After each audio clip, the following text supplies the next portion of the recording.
ഞങ്ങളെ ഇത്രമാത്രം സ്നേഹിക്കുന്ന കർത്താവെ, കഴിഞ്ഞ 3 ദിവസങ്ങളിലായിട്ട് കർത്താവെ, ഞങ്ങൾ വചനത്തോടുകൂടെ സഞ്ചരിക്കുമ്പോൾ കർത്താവെ, കേട്ട വാക്കുകൾ, വചനങ്ങൾ കർത്താവെ, ഞങ്ങൾ അതിനെ ഉപേക്ഷിക്കാതെ ഞങ്ങളുടെ ഹൃദയത്തിൽ ആഴത്തിൽ പതിച്ചുകൊണ്ട് കർത്താവെ, അങ്ങ് എന്താണോ ഞങ്ങളിലൂടെ ഉദ്ദേശിക്കുന്നത് കർത്താവെ, അത് നടപ്പിലാക്കുവാനും കർത്താവെ, ഇന്ന് നടന്ന ശുശ്രൂഷകളിലെല്ലാം അവിടുത്തെ ദിവ്യമായിരിക്കുന്ന സാന്നിധ്യം ഞങ്ങൾക്ക് അനുഭവിക്കുവാൻ കഴിഞ്ഞതിന് ഞങ്ങൾ നന്ദി പറയുന്നു കർത്താവെ.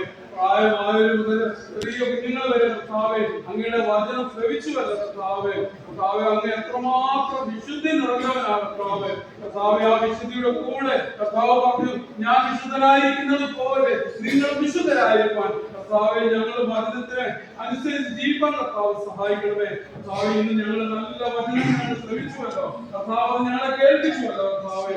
നേതൃത്വം നൽകിയ അച്ഛനെ ഞങ്ങൾ ഓർക്കുന്നു, കടന്നു വന്നിരുന്ന അച്ഛനെ ഞങ്ങൾ ഓർത്ത് പ്രാർത്ഥിക്കുന്നു, ഡോക്ടറിനെയും ഓർത്ത് പ്രാർത്ഥിക്കുന്നു. കർത്താവെ, കടന്നു വന്നിരിക്കുന്ന എല്ലാ പ്രിയപ്പെട്ടവരെയും കർത്താവെ, കടന്നു വന്നത് നല്ലതിനായ അവരെ കരുതുവാൻ കർത്താവെ, വചനത്തിലൂടെ ഇനിയുള്ള ദിവസങ്ങളിൽ കർത്താവെ നടക്കുവാൻ കർത്താവ് സഹായിക്കണമേ. തുടർന്ന് നടക്കുന്ന ശുശ്രൂഷകളിൽ കർത്താവെ, തുടർന്ന് നടക്കുന്ന കമ്മിറ്റികളിൽ എല്ലാ കാര്യങ്ങളും അവിടുത്തെ ദിവ്യമായ സാന്നിധ്യം ഉണ്ടായിരിക്കണമേ എന്ന് പ്രാർത്ഥിക്കുന്നു കർത്താവെ.